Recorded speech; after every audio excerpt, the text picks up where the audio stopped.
बिस्मिल्लाहिर्रहमानिर्रहीम।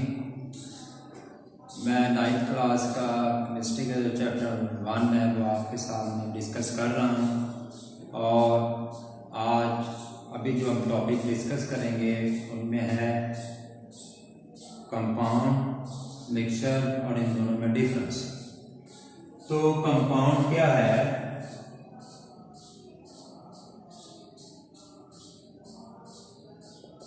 When element of different substances combine chemically with the fixed ratio by mass, that substance is called compound। जब मुख्तलिफ चीजें fix mess के लिहाज से, फिक्स रेशियो बाय मैस के लिहाज से और मिले और उनमें केमिकल रिएक्शन हो तो उसे हम बोलते हैं कंपाउंड। तो जैसे H2O ये कंपाउंड है, CO2 ये कंपाउंड है, NaCl ये भी कंपाउंड है। अब टाइप्स क्या होती हैं? दो इसकी बेसिक टाइप है कंपाउंड की, ionic compounds and covalent compounds. Ionic compounds, अब जो आयनिक कंपाउंड्स हैं इनमें क्रिस्टल लैटिस बनते हैं जिसमें पॉजिटिव के गिर्द नेगेटिव और नेगेटिव के गिर्द पॉजिटिव आयन आ जाते हैं।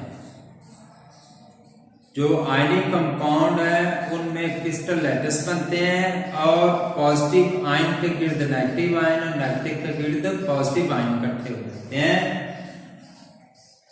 तो पहला इसका पॉइंट क्या है? इनमें क्रिस्टल लैटिस बनते हैं, इनमें इनको फार्मूला यूनिट से ज़ाहिर किया जाता है, फार्मूला यूनिट्स, यानी एम्पिरिकल फार्मूला से इनको रिप्रेजेंट किया जाता है। तो इसकी एग्जांपल देखते हैं। आमतौर पर मेटल्स और नॉन मेटल्स के दरमियान में जो कंपाउंड बनते हैं वो आयनिक कंपाउंड होते हैं। NaCl सोडियम मेटल है, क्लोरीन क्या है? नॉन मेटल है। Potassium bromide KBr metal, bromine non metal. CaCl2 calcium metal, non metal. तो ये आयनिक कंपाउंड्स हैं। उसके बाद इनकी जो दूसरी टाइप है वो है कोवलेंट कंपाउंड्स। जो कोवलेंट कंपाउंड्स हैं उनमें मॉलिक्यूल्स पाए जाते हैं, मॉलिक्यूलर फॉर्म में होते हैं। तो ये क्रिस्टल में पाए जाते हैं, वो मॉलिक्यूलर फॉर्म में पाए जाते हैं।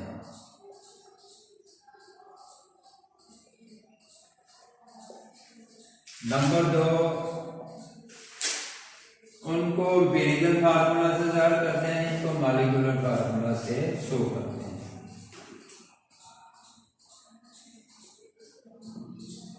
अब इसकी एग्जांपल जो है CO2, H2O, C6, H12, H2SO4, NH3। तो ये सारे जो हैं ये कोवलेंट कंपाउंड्स हैं। तो ये कंपाउंड्स की दो बेसिक टाइप्स होती हैं, आयनिक कंपाउंड और कोवलेंट कंपाउंड। हमारा जो नेक्स्ट टॉपिक है वो है mixture. When substances are physically mixed up without any ratio, they are called mixture। जब चीजें आपस में किसी सी फिक्स रेशियो के बगैर मिलती हैं फिजिकली तो that substance is called mixture। उसे हम मिक्सचर बोलते हैं। आप घर में बहुत सारी चीजें यूज, चाय पीते हैं, टी, तो इसी तरह फूड जो सालन बनाते हैं आप, सॉयल, आइसक्रीम, ये सब क्या है? इंक, ये मिक्सचर है। अब इनकी कंपोजिशन के लिहाज से इनकी दो टाइप्स हैं, homogeneous mixture and heterogeneous mixture. Homogeneous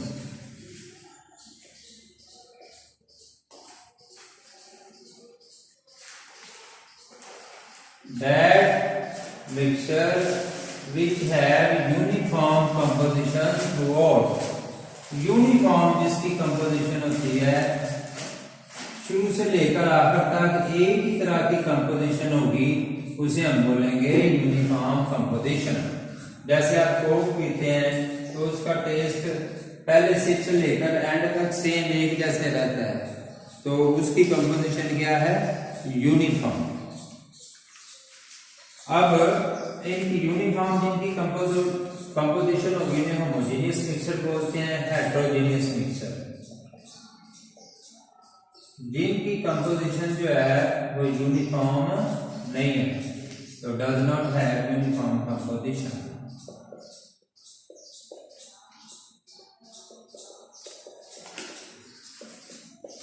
इनकी कंपोजिशन में फर्क पड़ जाता है।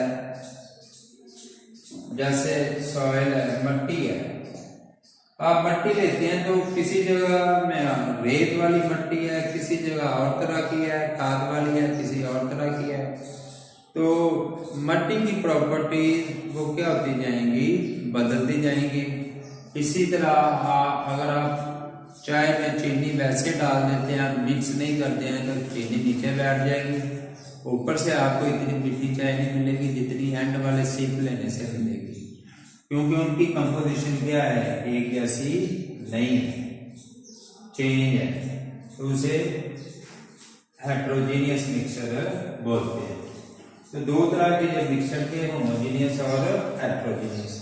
अब हमारा इससे रिलेटेड जो मेन क्वेश्चन है वो है difference between compound and mixture. के कंपाउंड और मिक्सचर में बेसिक डिफरेंस क्या है?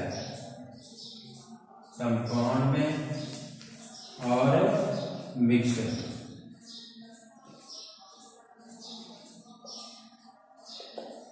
अब जो कंपाउंड है, पॉइंट वाइज इसे डिस्कस करते हैं। इसका पहला पॉइंट क्या है कि जो कंपाउंड है उसमें केमिकल कॉम्बिनेशन ऑफ एटम से बनता है, जबकि मिक्सचर जो है वो फिजिकल कॉम्बिनेशन ऑफ सब्सटेंसेस से बनता है।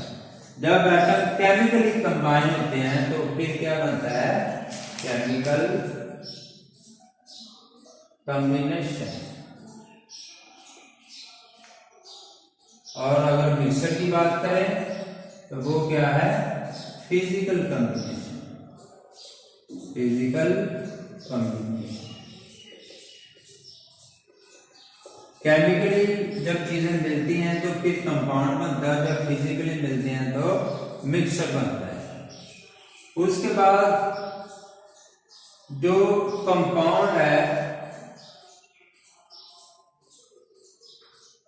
does not show the properties of its component, does not show properties its components। अपने कंपोनेंट्स की प्रॉपर्टी जो है उनको कंपाउंड शो नहीं करता। जैसे देखें H2O2 H2O। अब ये कंपाउंड है और ये दोनों क्या हैं? उसके कंपोनेंट्स। तो वाटर इनकी प्रॉपर्टीज जो है हाइड्रोजन और ऑक्सीजन उसको शो नहीं करता, लेकिन जो मिक्सचर होता है वो अपने कंपोनेंट्स की प्रॉपर्टीज को शो करता है। Shows properties it's components. जैसे आप चाय पीते हैं तो चाय जो है उसमें आपको चीनी का टेस्ट आ रहा है, पत्ती का टेस्ट आ रहा है, पानी का टेस्ट आ रहा है, दूध का टेस्ट आ रहा है। तो जो मिक्सचर होता है वो अपने कंपोनेंट्स की प्रॉपर्टीज को क्या करता है? शो करता है, जबकि कंपाउंड नहीं करता है। उसके बाद जो कंपाउंड होता है इसकी कंपोजिशन जो है फिक्स होती है। Fix composition bye mass।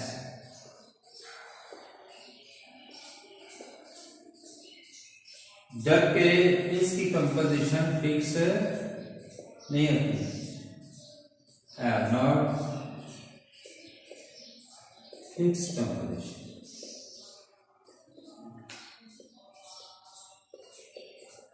भाई जैसे जब हम पानी बनाते हैं तो इसके रेशो निकालें H2 जमा O2 H2O तो 2 32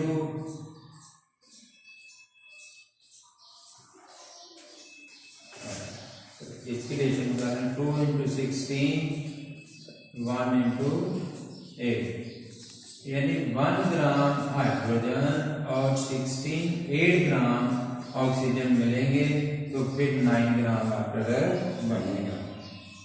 ठीक, तो वाटर की कंपोजिशन क्या है? जब तक ये नहीं होगी वाटर नहीं बनेगा तो कंपाउंड के जो कंपोनेंट्स होते हैं उनकी मैस के लिहाज से रेशो क्या होती है? फिक्स होती है। ये 1 ग्राम है, ये 8 ग्राम है, दोनों 9 ग्राम वाटर बनाएंगे।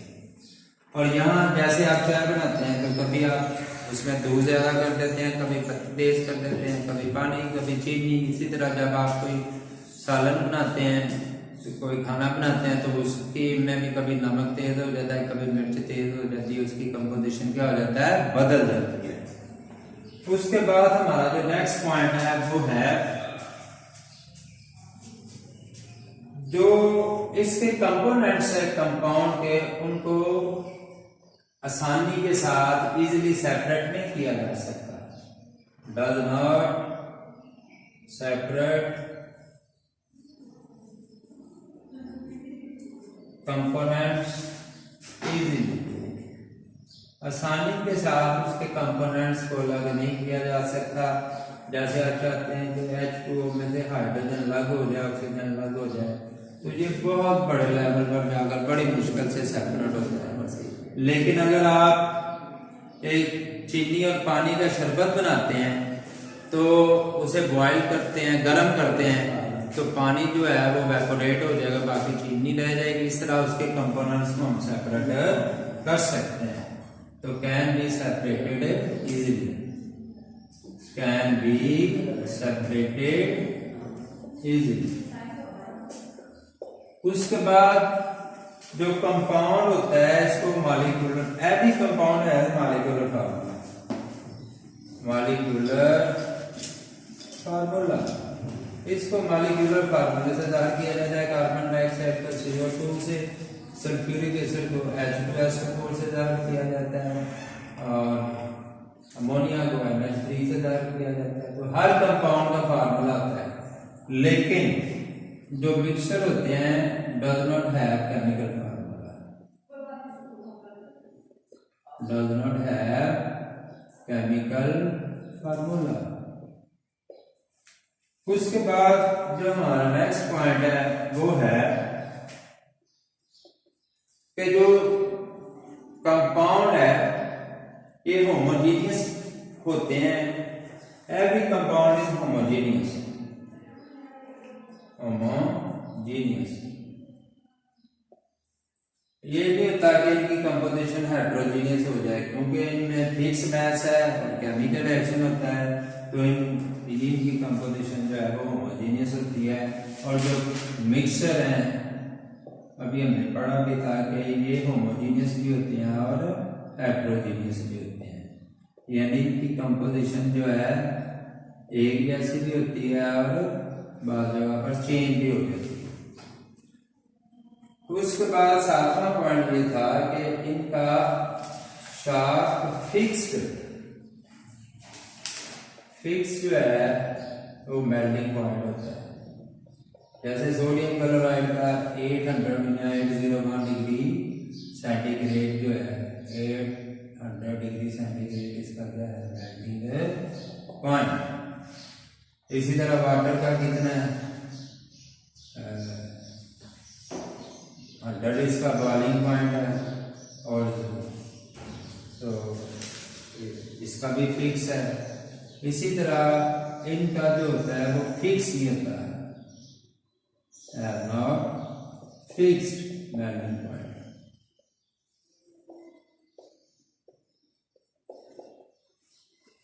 लास्ट पॉइंट बुक पे नहीं है, हम इसके एग्जांपल ऐड कर लेते हैं। तो कंपाउंड की एग्जांपल क्या आ गई? H2O, CO2, NH3, ये कंपाउंड की एग्जांपल्स हैं। अगर मिक्सचर की बात करें तो उनमें आ गई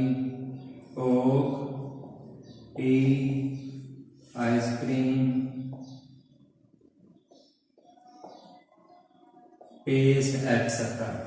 So these are the basic differences between compound and mixture. उसके बाद हमारा नेक्स्ट टॉपिक है वो है relative atomic mass, atomic number and atomic mass.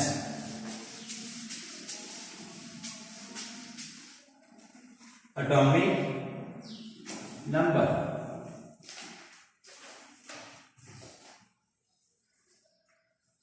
and atomic mass. Atom का नंबर। अब एटम जो है उसके डायग्राम देखते हैं। प्रोटॉन, न्यूट्रॉन, ये न्यूक्लियस आ गया। जितने प्रोटॉन होते हैं उतने इलेक्ट्रॉन होते हैं, तो ये 2 और ये 4। तो जब हम नंबर या मैस की बात करेंगे तो हमारा लिंक सिर्फ न्यूक्लियस के साथ होगा, न्यूक्लियस के साथ। The number of protons, number of protons is called atomic number in the nucleus of an atom. The number of proton in the nucleus of an atom is called atomic number. किसी भी atom के nucleus में जो proton की तादाद है वो उसका एटॉमिक नंबर कहलाएगा। जो एक एलिमेंट का एटॉमिक नंबर होगा वो कभी किसी दूसरे का नहीं हो सकता, क्योंकि न्यूट्रॉन हर एक के लिए फिक्स है। तो जैसे ये मैंने 6 का प्रोटॉन लिखे हैं, इसको Z से की सिंबल से रिप्रेजेंट किया जाता है, और इसमें जनाब कितने प्रोटॉन है 6, तो एटॉमिक नंबर क्या आ गया 6। हमें एटॉमिक नंबर से भी एलिमेंट की पहचान हो जाती है, और ये जो है कार्बन है। इसी तरह देखें, प्रोटॉन जो है वो 11 है और न्यूट्रॉन जो है 12 है। ये न्यूक्लियस मैंने बना दिया गया। तो कितने प्रोटॉन है 11, तो अब इसका एटॉमिक नंबर क्या है 11। ये सोडियम है। तो जो एटॉमिक नंबर होता है वो सिंबल में यहाँ नीचे लिखा जाता है। तो सोडियम का एटॉमिक नंबर 11 है, कार्बन का एटॉमिक नंबर 6 है। इसी तरह हाइड्रोजन का एटॉमिक नंबर क्या है 1,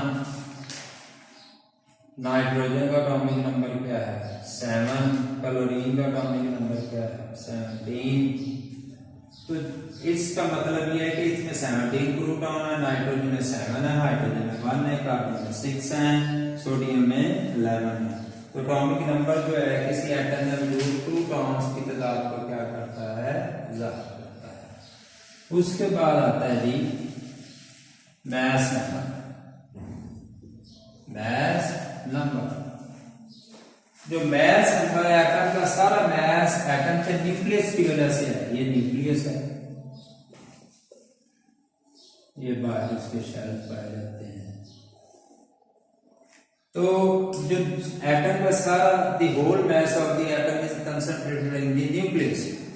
तो जो न्यूक्लियस है उसमें 2 चीजें पाई जाती हैं, proton and neutron. The number of proton plus neutrons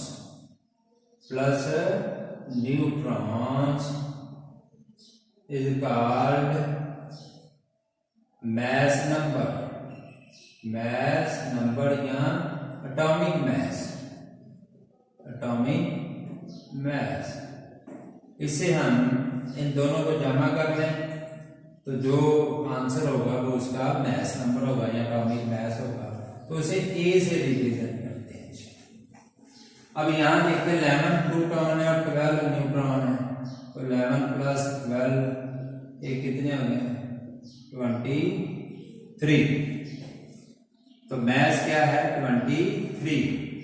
इसी तरह जो कार्बन है उसका मैस जो है वो 12 है, ऑक्सीजन का 16 है, क्लोरीन का 35.5 है। इसी तरह नाइट्रोजन का 14 है, हाइड्रोजन का 1 है।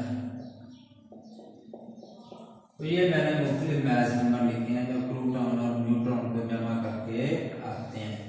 यानी कार्बन की बात करूं तो 6 प्रोटॉन है और 6 ही क्या है, न्यूट्रॉन। ऑक्सीजन की बात करूं तो 8 प्रोटॉन और 8 ही क्या है, न्यूट्रॉन। इनको ऐड कर लें, 6 + 6 12, 8 + 8 16। ए से इसे क्या करते हैं, रिप्रेजेंट करते हैं। तो ये था मैथ नंबर। अब इसी से टॉपिक बना relative atomic mass. Relative atomic mass, तो रिलेटिव एटॉमिक मास है रिलेटिव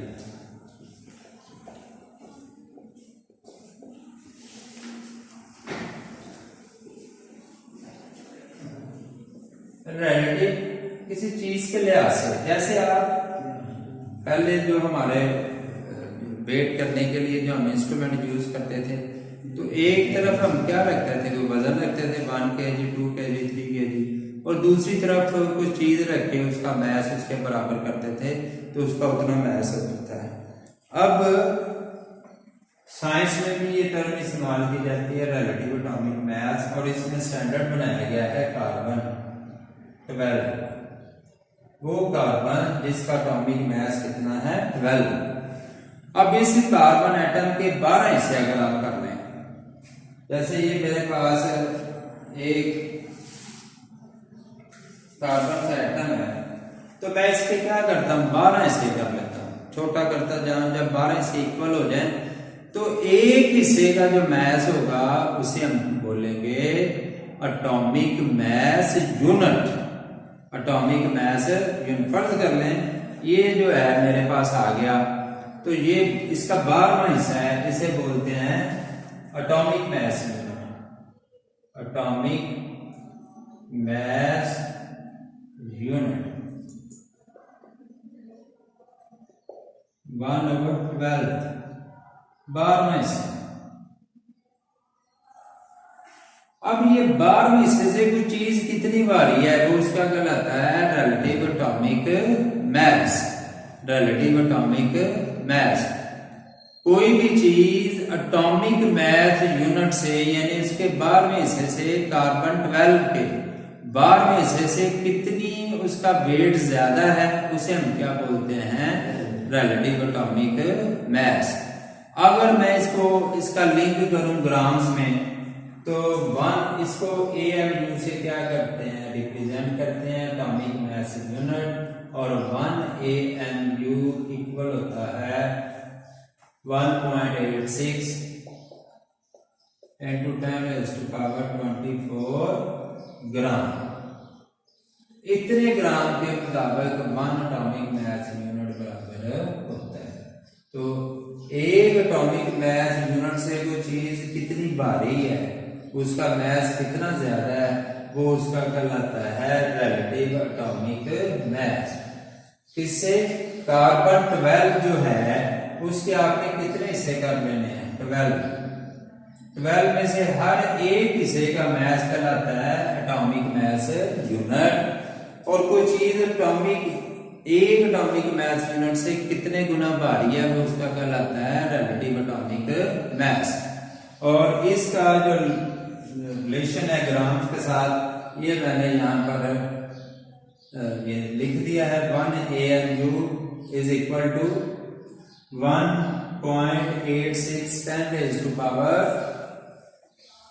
10⁻24 ग्राम। 1.866 into 10⁻24 gram. तो ये था जनाब अली, मैं आपको क्या नंबर